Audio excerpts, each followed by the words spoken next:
In the words of the late great Papa Samora Machel, the state must be the first to be organized and totally committed to serving the interests of the people. Hello and welcome to it. This is #Africa. I'm Tutuzile Ramela. Egypt's Transport Minister Hisham Arafat has resigned following a deadly train accident. Over 20 people were killed and more than 40 injured. Railway officials say the train was speeding and hit a barrier head-on at Cairo's main train station. And over in Sudan, in spite of a state of emergency being declared by President Omar al-Bashir, protests continue almost on a daily basis. The demonstration started over cuts to fuel and bread subsidies, but morphed into anger at Bashir's 30-year rule. And Nigerian President Muhammadu Buhari has set tongues wagging by peeping at his wife's ballot paper. A video that has gone viral shows the couples sharing smiles as Buhari seemingly checks his wife Aisha's paper right before she puts it into the ballot box. Buhari has been re-elected for a second 4-year term. Well, President Buhari took 56% of the votes. Opposition leader Atiku Abubakar has announced that he'll be challenging his defeat. Let's expand on this now. I'm joined via Skype by Mr. Atiku Abubakar, President of the Nigerian Union, South Africa. Thank you very much, sir, for your time. So given that we saw the lowest voter turnout in 20 years in Nigeria, what do we put that voter apathy down to? I'm not sure if the assertion that is the lowest turnout in 20 years is correct, but the apathy, I want to believe, is as a result of the 1-week postponement, because quite a number of people traveled from different parts of the country to actually exercise their civic duty by voting in the next leaders. But they could not exercise such civic duty. Therefore, it brings about low turnout. Mixed reaction following the announcement that Mr. Muhammadu Buhari has won the election again. Any surprises on your end? I am not surprised, and so also is quite a number of people, because the two candidates, Atiku Abubakar, the former vice president, and the incumbent, which is President Muhammadu Buhari, are actually very popular. Of all the 73 candidates that are vying for the position of the president of Nigeria. At 76 years old, and we've seen his track record in terms of his health in and out of hospital during his tenure, just what does he have to offer Nigerians? Quite a number of people believe that there is a need for the young people to actually come up and then take up the country to the next level.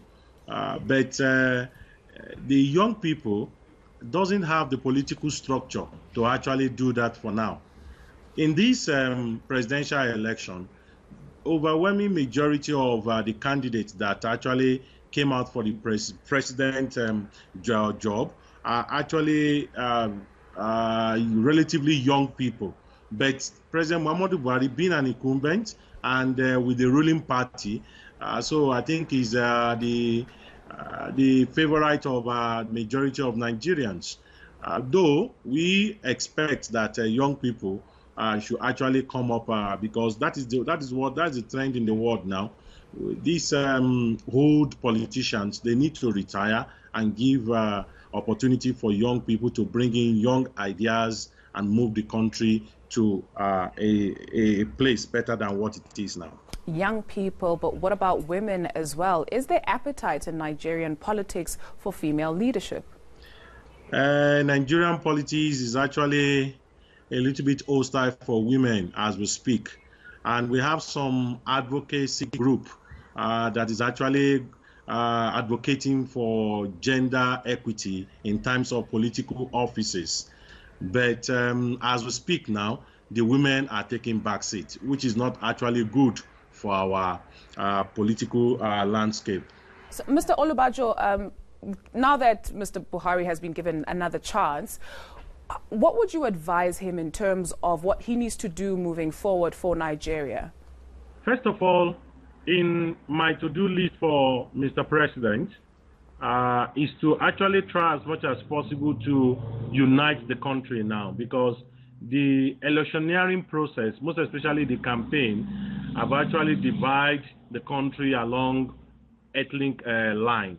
And so the president needs to come and provide leadership and be the president of everybody, irrespective of the ethnicity of or the support that he has from a particular area.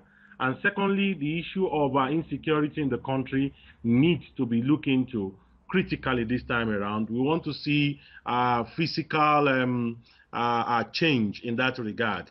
Thirdly, there should be some level of relief in terms of the economy, because quite a number of people, overwhelming majority, and most especially the youth, are actually below the poverty line. So the president needs to come up with economic policy that will bring some level of relief and promote prosperity. We need to see our growth rate moving up. And lastly, I believe that the president also needs to be more very strict in terms of the corruption. He's an anti-corruption crusader, so we expect that more people should actually be punished for actually cutting away with the resources of the country for the last 16 years or so.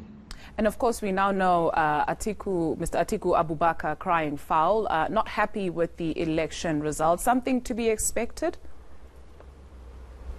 Definitely, the opposition, as well as every Nigerians, have the right to actually contest what he felt that is not working according to the law. So, Mr.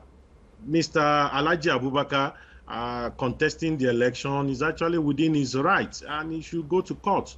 And if the court find him to be the right president, then he'll be given the seat.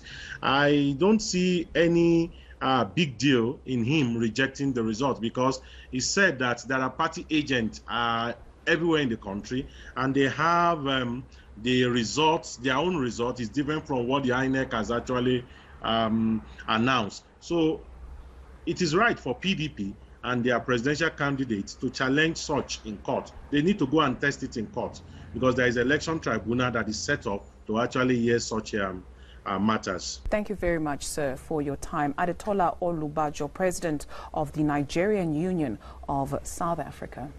Do stay with us. When we return, a Kenyan taxi service that competes with Uber and Taxify is expanding into the rest of the continent. More on that in a moment.